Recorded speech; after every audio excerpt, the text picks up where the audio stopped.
warahmatullahi wabarakatuh. Waalaikumsalam warahmatullahi wabarakatuh. Waalaikumsalam. Salam sejahtera untuk kita semua dan tidak lupa tentunya salam sehat selalu. Baik, Irsyam, Ikatan Rumah Sakit Jakarta Metropolitan kembali lagi berkarya untuk masyarakat. Dalam bincang-bincang santai saat ini kita akan menengahkan topik-topik kesehatan yang sedang tren tentunya. Nah, saat ini kita sudah kehadiran narasumber yang merupakan pakar di bidangnya. Kita akan menengahkan topik tentang laboratorium antigen dan PCR kapan dibutuhkan. Nah, ini pertanyaan besar bagi masyarakat karena mungkin sekarang banyak yang awalnya ada tes antibody, sekarang ada antigen, kemudian PCR. Tentunya masyarakat banyak ingin lebih dalam mengetahui tentang ini semua. Pakar yang sudah hadir saat ini, beliau adalah Dr. Budiman, spesialis mikrobiologi klinik. Beliau selain sebagai Satgas COVID-19 di BNPB, beliau juga dosen UI. Beliau memang pakarnya nih di bidang virus viral ya, Dok. Dr. Budiman, saya sapa beliau. Selamat malam. Selamat malam. Dan kami tentunya pengurus Irsyam, hadir juga yang akan menggali masalah ini lebih dalam lagi. Ketua kami, Dr. Kusmedi Priharto. Selamat malam, Bapak. Sehat. Selamat malam. Assalamualaikum. Waalaikumsalam. Salam sehat. Kemudian juga ada wakil beliau, Dr. Yanuar Cek. Selamat malam. Malam. Kemudian juga ada Dr. Ruli. Malam. Ya, beliau juga di tim Irsyam ini sebagai Satgas COVID. Kemudian ada Pak Fajar. Nah, ini yang selalu menjadi dutanya Asosiasi Rumah Sakit termasuk Irsyam. Kemudian kita juga didukung oleh IT yang handal, Pak Dodi. Selamat malam, Pak Dodi. Selamat malam. Oke, sehat semua untuk kita. Baik, kita langsung aja, tidak berlama-lama. Silakan Dr. Budiman menyampaikan informasi tentang lab antigen, PCR, dan kapan itu dibutuhkan untuk masyarakat. Silakan Dr. Budiman. Terima kasih, Dr. Alius. Jadi, pemeriksaan laboratorium antigen dan PCR, dua-duanya memang bertujuan untuk melihat apakah kita memproduksi virus, ya mungkin kasarnya begitu. Apakah dari dalam tubuh kita, khususnya bagian yang diperiksa, biasanya kan colok hidung ya, bahasa awamnya. Nah, itu diperiksa dan dilihat apakah di sana ada virusnya atau tidak. Mengapa ini dilakukan pemeriksaannya? Ya, satu, untuk dokter mengetahui dengan pasti apakah seseorang terinfeksi atau tidak. Untuk apa dilakukan? Ya tentunya supaya dokter bisa menentukan pengobatan lah, langkah-langkah penanganan untuk pasien. Tidak selamanya mesti minum obat-obat yang canggih-canggih tentunya, tapi nantinya bisa ada nasihat-nasihat dari dokter harus melakukan apa. Paling tidak kita tahu status pasien. Lalu apalagi tujuannya untuk melakukan pemeriksaan antigen ataupun PCR ini. Jadi kita perlu mengetahui apakah seseorang mengandung virus atau tidak, itu untuk mengetahui apakah dia bisa menularkan infeksi ke orang lain, begitu. Nah, jadi kalau kita memproduksi virus, walaupun kita ini misalnya tidak sakit, kita bisa menularkan infeksinya ke orang lain. Nah, dengan demikian maka aturan mainnya adalah kalau terdeteksi kita memproduksi virus, maka kita harus membatasi gerak kita tentunya. Jadi ada yang istilahnya isolasi mandiri kalau kita ternyata tidak perlu perawatan di rumah sakit, atau di satu sisi juga kalau kita masih terdeteksi pada tahap awal dan belum ada gejala-gejala, kita juga jadi bisa lebih menjaga diri ya, memeriksakan diri kita setiap hari ya, misalnya punyalah di rumah oximeter, atau kalau tidak punya sendiri, oximeter itu alat untuk memeriksa kadar oksigen dalam tubuh kita supaya kita bisa memonitor perkembangan penyakitnya dalam kita dan apakah kita segera membutuhkan pertolongan atau tidak begitu ya. Nah, dalam hal ini tentu sebaiknya kita menyampaikan kondisi kita kepada dokter supaya dokter nanti bisa membantu kita. Tidak perlu dokternya datang tentunya, yang penting kita punya komunikasi. Sebetulnya yang sudah disediakan pemerintah kan adalah komunikasi dengan dokter di puskesmas, karena ini sudah menjadi program pemerintah agar orang-orang yang sakit itu bisa dibantu oleh fasilitas kesehatan pemerintah setempat, dalam hal ini puskesmas. Mungkin sementara begitu, Dok, secara ringkasnya. Oke, baik. Terima kasih Dokter Budi. Jadi tadi ada beberapa hal yang bisa manfaatnya ketika kita akan memeriksakan antigen untuk mengetahui kondisi kita sendiri gimana ya Dok. Terus kemudian juga apakah kita menularkan atau tidak. Ada pertanyaan dari Pak Kusmedi? Iya, Pak Budiman, selamat malam. Malam. Tanya, ini orang pemeriksaan antigen ataupun PCR itu sekarang kan membumi banget ya. Udah kayak jualan di supermarket aja gitu, setiap di jalanan ada aja yang melakukan itu, malah ada perang harga kayaknya, yang satu jualan segini, yang satunya jualan segini gitu. Yang kalau boleh saya tanyakan, sebenarnya mana sih yang menjadi gold standar? Apakah itu PCR ataukah itu antigen? Kalau memang antigen, kira-kira bagaimana ya membacanya? Dan kalau memang PCR, kira-kira bagaimana membacanya? Terima kasih ya Dok. Terima kasih Dr. Kusmedi. Itu memang kalau saya ditanya itu secara ringkas, saya akan bilang jangan coba interpretasi sendiri, komunikasikan dengan dokter Anda begitu ya. Itu yang paling gampang gitu ya. Nah, jadi kenapa begitu? Karena kalau antigennya pemeriksaannya negatif, itu bukan berarti kita tidak mengandung virus. PCR juga sebenarnya bisa terjadi seperti itu. Jadi saya jelaskan dulu dengan antigen.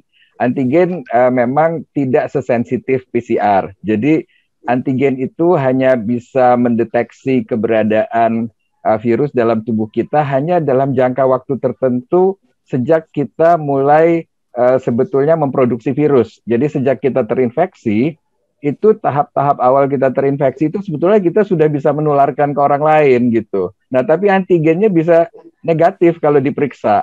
Nanti kalau udah sekitar 5 hari sampai 7 hari itu virusnya jadi banyak sekali, antigennya jadi bisa terdeteksi dengan uji antigen. Setelah periode tertentu dia turun lagi. Nah, kemudian hasil uji antigen kita bisa negatif. Nah, tentu dengan keadaan seperti ini harus sangat hati-hati sekali memanfaatkan uji antigen.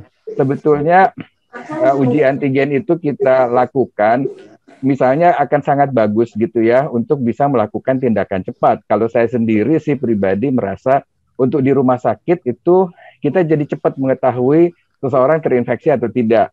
Paling tidak kalau dia virusnya banyak sekali terinfeksi, cepat rumah sakit bisa mengambil tindakan. Kalau memang harus dirawat, kita sudah tahu rawatnya diisolasi. Kalau negatif bukan berarti aman, kita masih nunggu harus lab PCR dulu dong, kan gitu ya. Itu kan lab PCR-nya agak sedikit lama, tapi kalau di rumah sakit tentu bisa lebih cepat karena ada kebutuhannya. Nah, kalau di masyarakat, untuk apa sih diuji antigen? Ya, jadi harus diingat kalau hasilnya negatif, ya belum tentu kita nggak terinfeksi. Tapi kalau hasilnya positif, kan berarti kita bisa cepat mengetahui apa yang harus kita lakukan. Kasih tahu teman-teman semuanya yang sudah terpapar, sempat kontak dengan kita, apalagi kalau kita sendiri nggak patuh ya, ini sekalian ngingetin bahwa ya kita harus pada saat kapanpun harus pakai masker gitu. Walaupun uji antigennya negatif, tetap harus pakai masker, karena bisa jadi kita sedang mengandung virus tanpa kita ketahui. Jadi pakai masker kan bukan hanya melindungi diri sendiri, sebetulnya kita melindungi orang lain dari diri kita untuk mencegah kematian yang banyak, apalagi melindungi orang-orang yang berisiko tinggi ya. Nah, kalau uji PCR itu seperti apa? uji PCR yang kadang-kadang suka disalah artikan adalah baik pasien maupun kadang-kadang teman-teman dokter pengen tahu nilai CT-nya katanya. Kalau kami dari Perhimpunan Dokter Spesialis Mikrobiologi itu secara maksudnya tegas mengatakan nilai CT tidak boleh dikeluarkan. Nilai CT hanya boleh diberikan kepada dokter. Itu pun dokter kalau kurang paham betul bisa berdiskusi dengan laboratorium. Ini artinya apa sih? Kenapa? Karena harus dibandingkan dengan perjalanan penyakit pasien, riwayat wawancara dokter dengan pasien, kapan dia terpapar infeksi. Mengapa demikian? Nilai CT yang tinggi, ya jadi orang suka bilangnya kalau nilai CT tinggi itu berarti udah mau sembuh tuh. Nah, begitu bilangnya ya, karena virusnya sudah sedikit. Nah, tapi tidak benar sepenuhnya. Nilai CT yang tinggi bisa terjadi pada saat kita baru awal terinfeksi gitu. Jadi kemudian dalam perjalanannya tadinya tinggi, kemudian dia turun, kemudian dia naik lagi. Nah, tapi kalau kita tahu bahwa ini tinggi dan sudah di akhir masa-masa infeksinya, kita tahu dia dan kita harus bandingkan dengan gejala klinik tentunya. Itu kita tahu dia sudah tidak menular atau dan lain sebagainya. Tapi harus hati-hati kalau kita tidak tahu ini di akhir perjalanan penyakit, dengan kata lain PCR sebelumnya belum ada datanya. Jadi baru pertama kali diperiksa tahu-tahu tinggi begitu.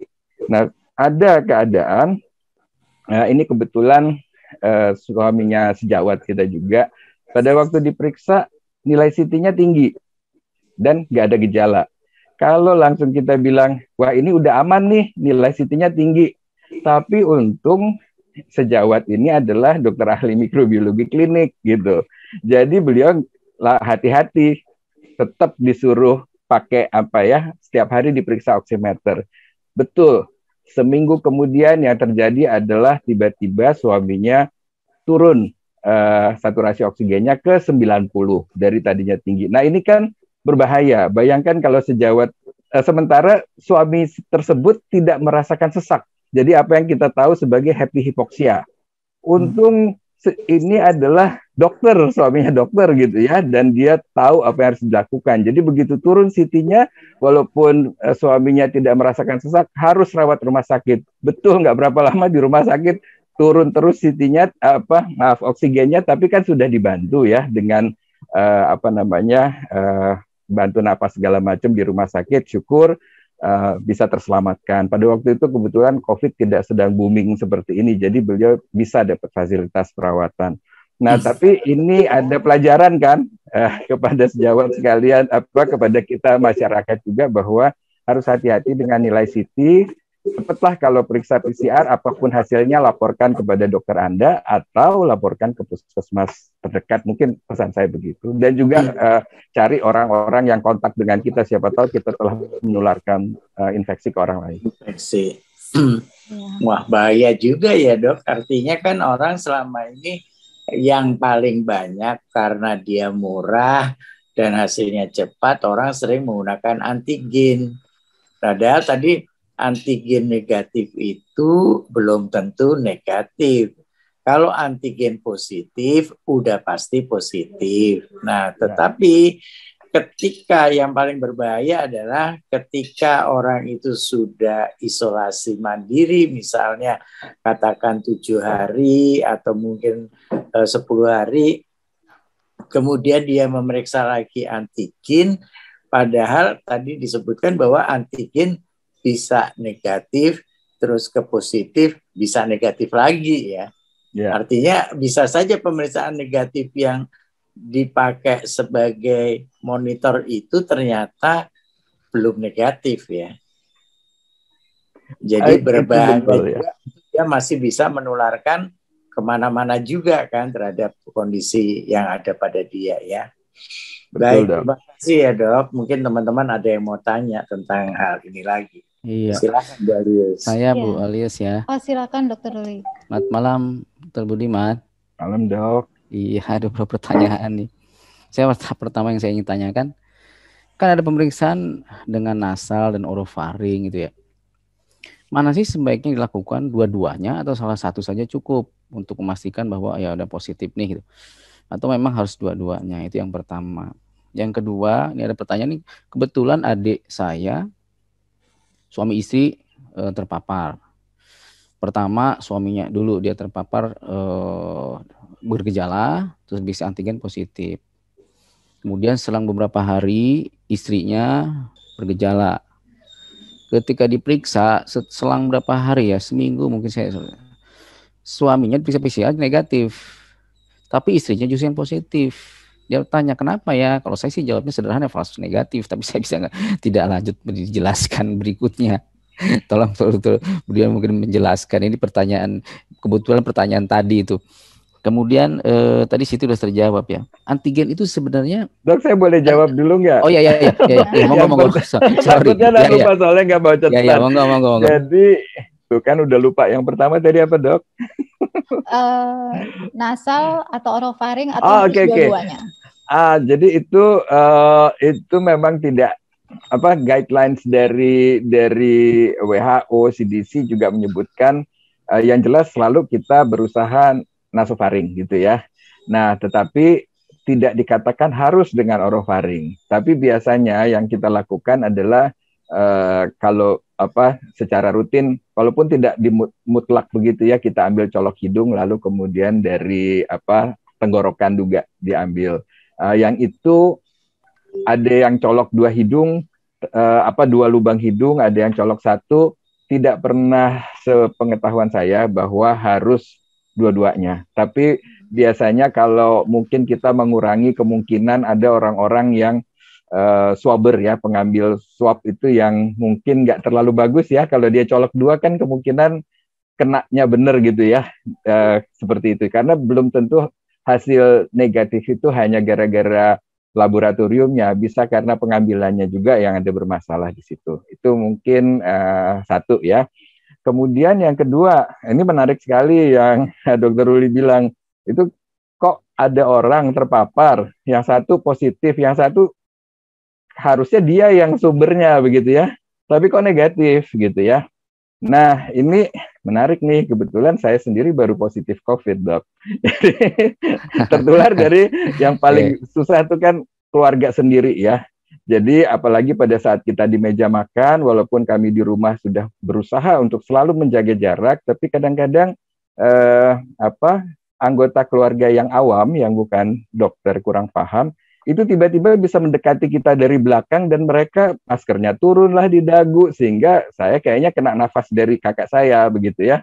Nah, yang jelas positif adalah asisten rumah tangga kami. Beliau dia antigennya positif gitu. Kakak saya yang bergejala duluan. Kemudian saya yakin saya hanya bisa tertular oleh dia karena yang lain-lain tidak pernah ada yang pernah mendekati saya begitu ya. Nah, jadi tapi kemudian dia negatif tuh, Dok. Pada saat kemudian diperiksa beberapa hari kemudian hanya saya sendiri yang positif. Saya sendiri juga sejak positif itu tanggal 25, tanggal 2 sudah negatif. Jadi saya sangat beruntung begitu ya, hanya periode positifnya singkat sekali. Bisa jadi kakak saya juga periode positifnya sangat singkat sekali. Sehingga dia sudah keburu negatif. Kemudian pada waktu saya periksa PCR kedua, itu semua mereka diperiksa lagi, masih negatif. Dan memang tanda gejala kliniknya sudah tidak ada. Peristiwa seperti itu memang bisa terjadi. Bahkan kadang-kadang bisa kejadian begini. Ada orang-orang yang misalnya waktu itu ada repatriasi dari luar negeri. Datang di Rusia diperiksa, dia tadinya positif, kemudian sudah jadi negatif nih. Sampai di Indonesia, waktu masuk di Indonesia diperiksa positif. Marah gitu ya, merasa di-COVID-kan oleh laboratorium pemeriksa. Nah, kemudian dia periksa tes antigen negatif. Lalu dia periksa lagi tapi ini udah hari yang berbeda. Udah hari kedua sejak diperiksakan oleh PCR yang pertama. Diperiksakan dengan PCR lagi oleh lab yang lain, negatif. Kok bisa begini? Nah, tapi sebenarnya sudah publikasi yang mengatakan seseorang itu bisa hari ini positif, 2 hari positif, kemudian hari ketiga negatif, hari keempat negatif lagi, hari kelima bisa positif lagi, dan itu polanya nggak keru-keruan. Dan itu bukan kesalahan laboratorium, memang itu bisa terjadi. pada seseorang. Karena itu ada banyak sekali, beberapa pasien datanya ada, diperlihatkan waktu itu saya wawancara di BNPB, saya sampaikan jangan hitam atau putih kalau periksa PCR itu, karena kondisi tiap orang itu bisa saja membuat dia sekarang positif, besok dia negatif. Itu publikasi internasional sudah ada. Nah, ini hikmahnya apa? Berarti kita kalaupun PCR-nya udah negatif nih, harus hati-hati, tetap melindungi orang lain dengan menggunakan masker. Itu kembali pesan saya, lindungilah orang lain, lindungilah diri sendiri juga. Tapi kalau menurut saya berusaha melindungi orang lain tuh penting sekali, apalagi saudara-saudara kita, orang tua kita yang sangat sensitif, yang berisiko gitu ya. Mungkin begitu, Dok. Ya. Makasih, Dok ya. Oke, yang berikutnya nyambung ya. Oh, ada lagi, Dok? Nanti saya lagi ya, nggak apa-apa ya. Jadi di masyarakat itu banyak loh, itu pemeriksaan antigen yang dijual bebas itu benar apa tidak tuh? Itu mungkin Dokter Budiman menyampaikan nih di momen saat ini kepada masyarakat, boleh nggak sih dia periksa sendiri, beli sendiri antigen di pasaran gitu kan? Gimana tuh, Dokter Budiman? Oke, terima kasih, Dok. Saya sendiri pendapat pribadi bisa ada gunanya itu ya kalau kita bisa memeriksa. Tetapi harus diingat ya yang saya sampaikan tadi, bahwa kalau hasilnya negatif jangan senang-senang. Itu bisa saja kita menggunakan reagen yang mungkin pertama memang harus lihat dulu tuh di situsnya Kementerian Kesehatan. Ini sudah dapat izin edar belum dari Kementerian Kesehatan? Istilahnya registrasi AKL ya, alat kesehatan luar negeri ya, kalau yang dari luar negeri. Kalau yang udah dari dalam negeri AKD gitu ya, itu harus ada nomornya. Kalau enggak, belum ada, ya berarti ya Kemenkes sendiri tidak mengakui. Jadi kalau sampai make ya rugi sendiri gitu ya. Nah, kalaupun yang sudah disetujui oleh Kemenkes, itu Kemenkes juga sudah menyampaikan ini hanya bagus kalau dibandingkan misalnya CT PCR-nya itu di bawah 25, itu berarti banyak sekali virusnya.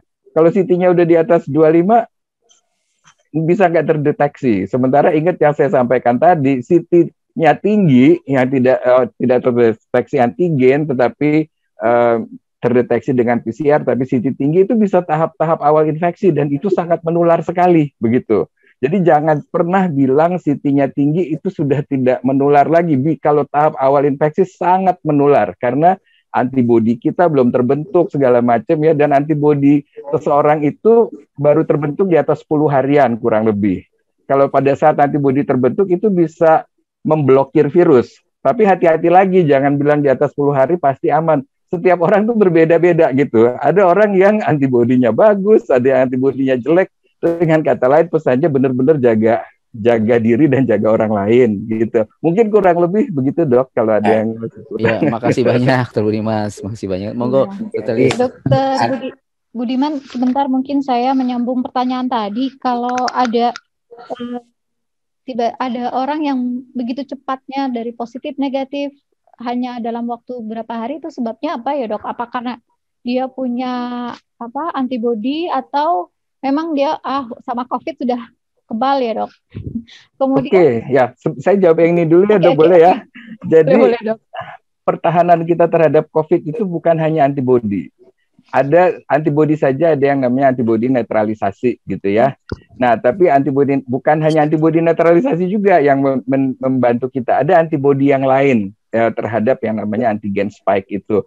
Oke, saya nggak usah jelas lebih panjang. Jadi dengan kata lain, antibodi bisa melindungi kita, bukan hanya antibodi netralisasi. Tetapi kalau antibodi kita rendah, bisa nggak kita terproteksi? Ini kasusnya dengan saya nih. Coba cek antibodi saya. Saya diperiksa dengan rapid test negatif sekali, atau pitanya tipis. Tapi saya bisa menghilangkan infeksi COVID-nya dalam waktu cepat sekali. Gejala tuh hilang cepat sekali. Ada yang namanya pertahanan respon seluler, kita bilang sel TCD4, nggak usah dijelasin panjang ya. Tapi pokoknya kita punya sel-sel kekebalan yang bisa membantu mempercepat membunuh pabrik virus lah istilahnya. Jadi sel-sel terinfeksi kita cepat bisa dihancurkan oleh sistem kekebalan yang lain.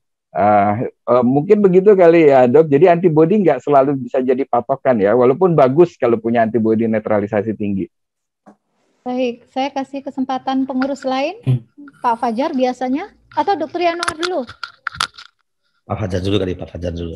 Oke, baik. Pak Fajar silakan. Baik, terima kasih Ibu Alius, Bapak Ibu sekalian. Terima kasih Dokter Budiman.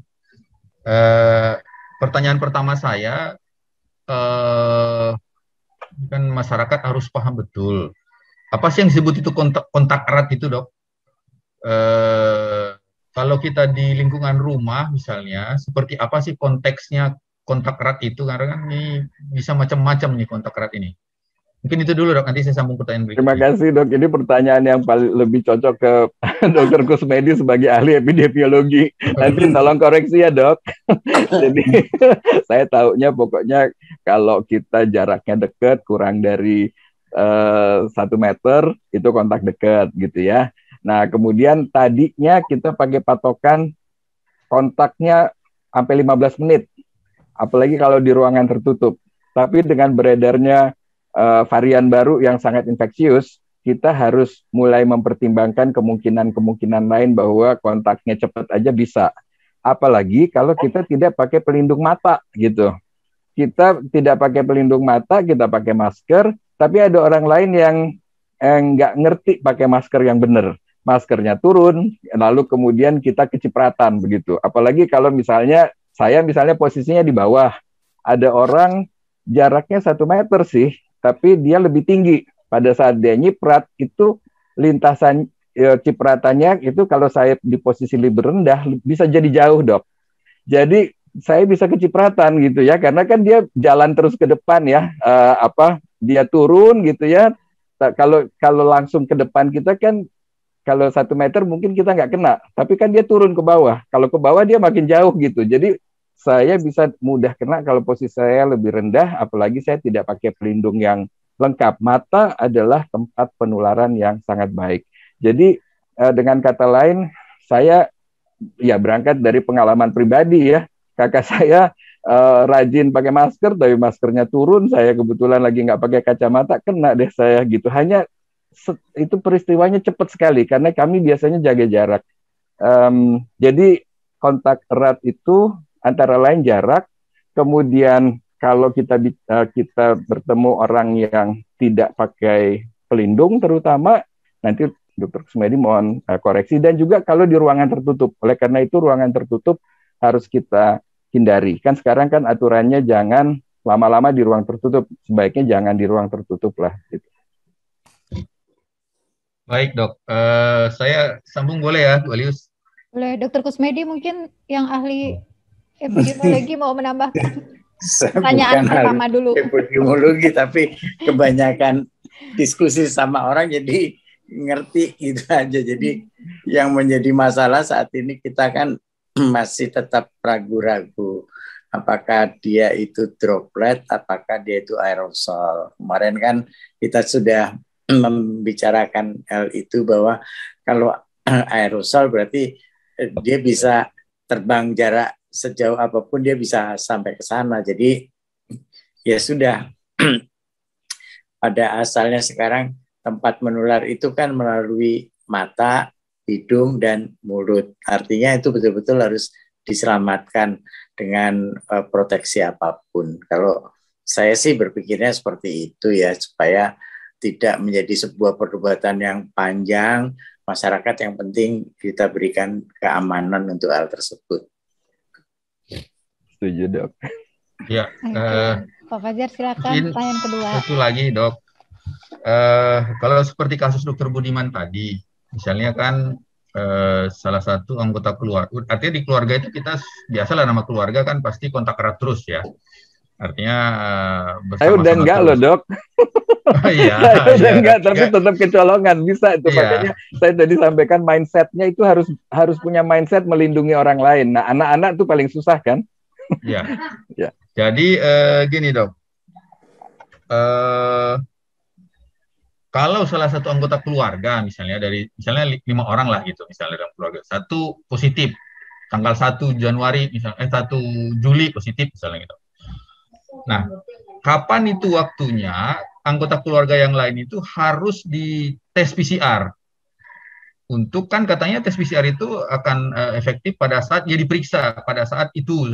Apanya diperiksa hari Senin, ya hari Senin lah dia memang hanya efektif. menggambarkan hari itu. Ya, menggambarkan hari itu gitu. Nah, untuk anggota keluarga yang lain, kapan itu kita bisa menentukan harus tes anggota keluarga yang lain? Misalnya kalau tanggal 1, salah satu itu dari anggota keluarga itu positif gitu. Ini banyak kasus di masyarakat ini, kadang-kadang begitu positif yang satu, semuanya besoknya atau siangnya atau kawan langsung diperiksa yang lainnya gitu. Gimana dok itu? Ya, terima kasih dok. Saya sepakat bahwa kita harus menghemat resources ya. Maksudnya jangan menghambur-hamburkan sumber daya. Sumber daya keuangan pribadi kah, sumber dayanya pemerintah juga. Jadi kalau kita misalnya terpapar, kita lihat dulu. Kalau udah jelas kontak dekat, ya sudah, kita anggap saja diri kita terinfeksi. Karena kita kan tidak tahu kapan kita terpaparnya. Jadi kalau mau diperiksa hari ini, nanti masih bisa negatif itu. Nah, masa kita mau periksa tiap hari sih, gitu kan? Nah, kalau saran saya, begitu kita tahu kita terpapar, ya kita rajin-rajin periksa di rumah. Kalau punya oximeter tuh bagus. Sambil memperhatikan gejala-gejala kita sendiri, gitu, berkembang atau tidak. Kalau sudah muncul gejala, sudah muncul tanda-tanda tersebut, barulah kita kalau mau periksa silahkan saja. Tapi kalau saya begini, kalau udah diperiksa kayak kasus kami di rumah begitu ya, yang lain tuh pada negatif, ya sudah nggak usah diperiksa-periksa lagi, awasin terus. Nah kemudian setelah 5 hari kemudian, saya periksa aja lagi gitu, lihat apa yang terjadi. Ternyata semua sudah negatif. Apakah saya masih akan meneruskan untuk cek lagi? Tidak, saya awasin saja gejala-gejala klinik. Buat apa kita hambur-hambur uang untuk terlalu banyak periksa PCR? Saya rasa kita harus bijaksana menggunakannya dengan tahu juga bahwa toh kalau diperiksa sekarang, besok belum tentu, sekarang negatif, besok belum tentu masih negatif. Jadi justru kadang-kadang yang salah adalah diperiksa terus negatif lalu tenang. Dan kemudian ternyata besoknya bisa aja dia positif, tapi di OTG kemudian dia menyebarkan virus. Nah itu di hasil pemeriksaan laboratorium harusnya dituliskan bahwa kalau Anda negatif, tetap harus menjaga diri dan melaksanakan prokes gitu. Mungkin begitu dok. Ya, tapi saya bisa menambahkan mungkin Bu Alius, karena masyarakat juga mungkin pengertiannya tidak sedalam itu ya. Tidak ada salahnya untuk melakukan konsultasi ke sekarang kan sudah ada konsultasi gratis yang dibuat oleh Kementerian Kesehatan, juga di puskesmas atau mungkin punya teman sejawat yang dokter dan sebagainya, tanyalah dengan pasti kepada mereka, jangan mendiagnosa sendiri kalau kita tidak tahu. Itu mungkin tambahan saya cuma di situ. Setuju sekali, dok. Jadi memang sebaiknya itu tadi, kalau ada satu positif, laporkanlah kepada puskesmas kayak apa supaya kita dapat bantuan gitu ya. Puskesmas juga kalau merasa perlu, mereka akan melakukan yang namanya screening untuk mencegah penularan ke orang lain. Tapi minimal kita kalau tahu kita kontak ya, kita minta bantuan dan supaya bisa tahu kita isomannya harus seperti apa gitu ya, isolasi mandirinya. Ya. Baik, banyak sekali yang bisa kita gali dan cukup menarik semuanya. Dokter, waktunya terbatas. Kita bisa sambung dengan sesi-sesi berikutnya. Luar biasa hari ini. Saya sedikit coba menyimpulkan tentang pemeriksaan antigen itu mendeteksi virus pada jangka waktu tertentu, misalnya 5 atau 7 hari. Di awal-awal dengan antigen belum bisa terdeteksi. Itu yang disampaikan oleh Dr. Budiman. Setelah virusnya banyak, mungkin baru bisa terdeteksi. Kemudian gold standarnya uji PCR ini juga uji PCR ini pemeriksaannya colok hidung dan colok tenggorokan, menggambarkan pada saat pemeriksaan. Jangan lupa tanya pada saat pemeriksaan. Belum tentu hari berikutnya juga, misalnya hari ini negatif, belum tentu hari berikutnya negatif. Jadi kemudian hasil PCR ini sebaiknya diinformasikan kepada dokter atau dilaporkan kepada misalnya puskesmas, karena hasil city value tidak bisa kita baca seperti itu, dan bukan arti kalau city yang sekarang berkembang city value-nya tinggi itu artinya wah sudah mau sembuh. Malah tadi Dokter Budiman memberikan pencerahan, bisa saja kalau hasil city value-nya tinggi merupakan awal dari infeksi ya dokter. Jadi kita harus hati-hati, city value itu konsumsinya dokter. Jadi dokter akan membandingkan dengan gejala klinis dari pasiennya. Kemudian hasil negatif tadi saya sudah sampaikan, belum tentu hari berikutnya positif, jadi belum tentu berikutnya juga negatif. Tetap lindungi diri dan lindungi orang lain. Kemudian juga lakukan gerakan 5M. Demikian bincang-bincang pada malam hari ini, semoga bermanfaat. Jangan lupa subscribe di Yahoo-nya Irsyam dan follow IG Irsyam. Dan kalau setelah mendengar ini ada masukan-masukan atau masyarakat ingin lebih tahu lagi tentang tren-tren kesehatan, bisa memberikan usulan di IG-nya Irsyam, nanti akan kita bahas pada bincang-bincang selanjutnya. Baik, terima kasih sekali Dokter Budiman, sehat selalu, dan Bapak Ibu pengurus Irsyam, sehat selalu, kita jaga diri kita dan jaga orang lain. Baik, kita tutup. Assalamualaikum warahmatullahi wabarakatuh, salam sehat selalu untuk kita semua. Waalaikumsalam.